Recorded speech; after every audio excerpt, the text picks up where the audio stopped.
Have you ever felt down for days or even weeks, and you have no real reason why? Everything's great on the surface, but inside paints a different picture. This can be worrisome at best, confusing, or even downright frightening to experience a sudden lack of happiness or motivation or desire for no apparent reason. This is especially true if you've done work in the self-help field and you feel like you should be past this kind of thing already. If you're asking yourself, what's wrong with me? Stay tuned. I'll just get a little jump in there. So you are listening to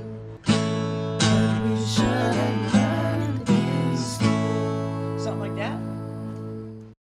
In these moments of despair and pain, a quick Google search will likely bring up two pieces of information you've already heard many times before. Number one is that you should talk to someone. And number two, that you should self-reflect to get to the root of the problem and hopefully prevent this from happening again in the future. What you probably won't find as much on Google is that there's actually a wrong way to talk to someone. In fact, there's a quote unquote wrong way to talk to yourself, a way that reflecting can actually only make matters worse. In today's episode, we're going to look at that. We're going to look at common pitfalls that people run into in the quest for answers and relief. If you are like me, you've been exposed to the idea that self-reflection is where it's at. Sometimes we call this introspection. And the idea behind introspection is that through introspection, we can better understand ourselves and therefore better control our emotions and better manage our behaviors now and in the future. And when you're in a particularly low state of mind, when you've been feeling down for days, this sounds like a much welcome solution. At least you're doing something, right? But before you run off to write in a journal or call a friend or call up a therapist to share all the reasons why you've been feeling so blue, I invite you to keep listening. As I hinted to just a few moments ago, this common piece of advice is misguided at best, and it can be downright harmful in other situations. It can exacerbate feelings of sadness and isolation, experiences of shame or guilt or feeling not enough or fundamentally broken in some way. So the thing of it is this, even though conventional wisdom tells us that people who are more reflective have more positive life outcomes, like they're happier at their jobs, they're less stressed, they have better relationships.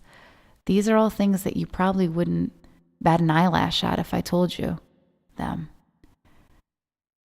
But recent research is showing exactly the opposite.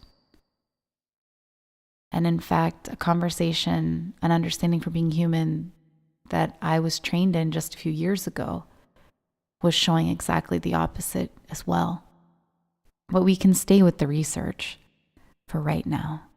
And researcher Tasha Eurich states that people who scored high on self-reflection were more stressed, depressed, and anxious, less satisfied with their jobs and relationships, more self-absorbed, and they felt less in control of their lives. What's more, these negative consequences seem to increase the more they reflected. You may be thinking, what?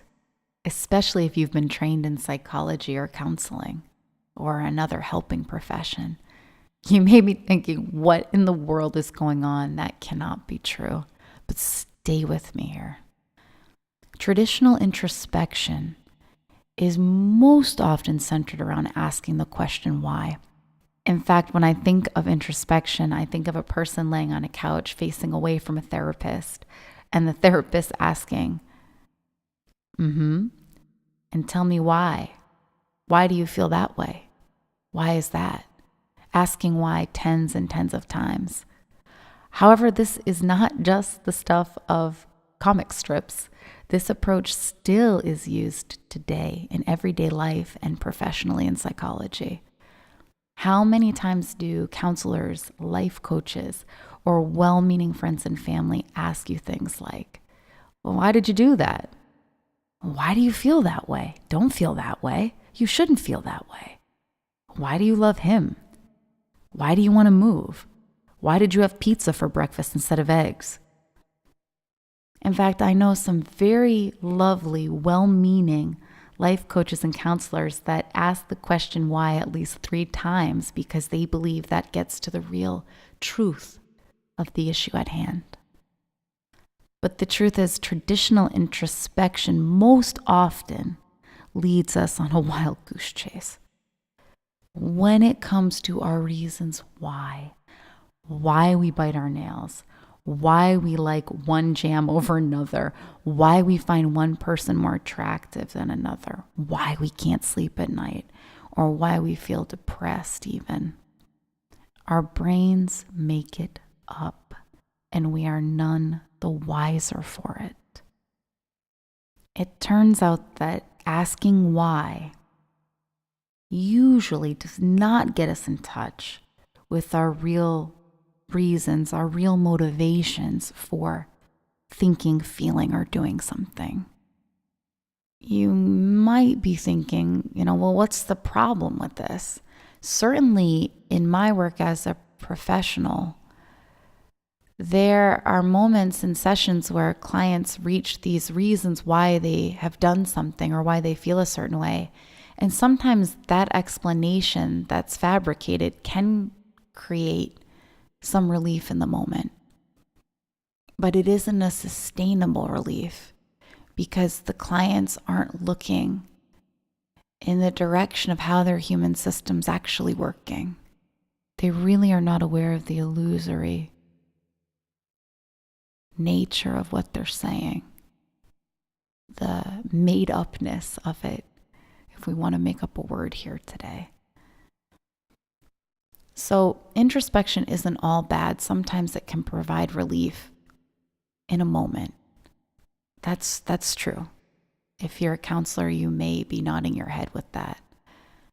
But the thing is, belief in introspection as a means for getting to know ourselves better can cause us to fall for our own tricks of the mind more and more without us realizing it. It causes us to believe our faulty explanations for our own behavior.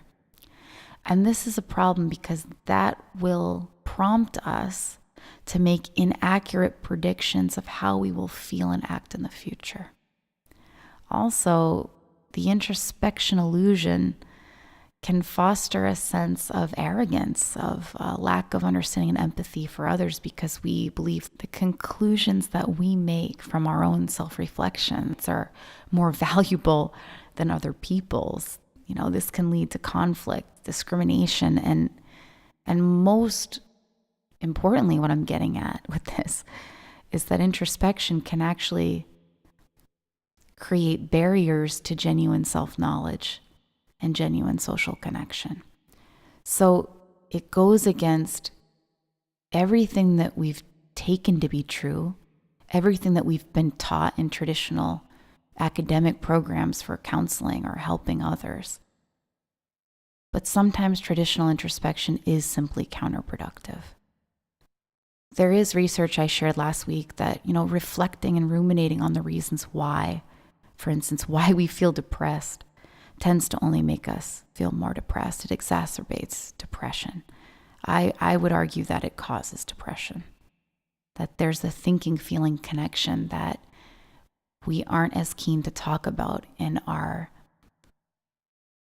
modern-day conversation about mental well-being and mental health.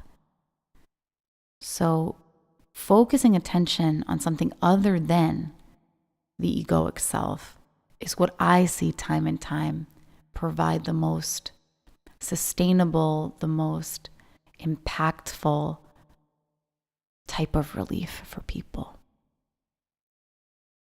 So today is part 1, and I really invite you to perhaps go back at a later date and listen again, because introspection is something that we really value and we really look at it as something important and useful for us to do. Perhaps introspection is not as important as we think.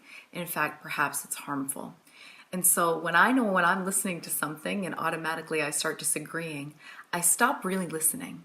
And when I go back again to read that email or listen to that episode or listen to that voicemail, I realize I really interpreted what the person was saying completely wrong. In the next episode, we talk more about the research and the implications about introspection and the introspection illusion and what we can do instead of being introspective and brooding over why we do the things we do or feel the way we feel. I'll see you again next week. Again, my name is Amy Leo. You can learn more about me and the work that I love to do in this world at amyleo.com.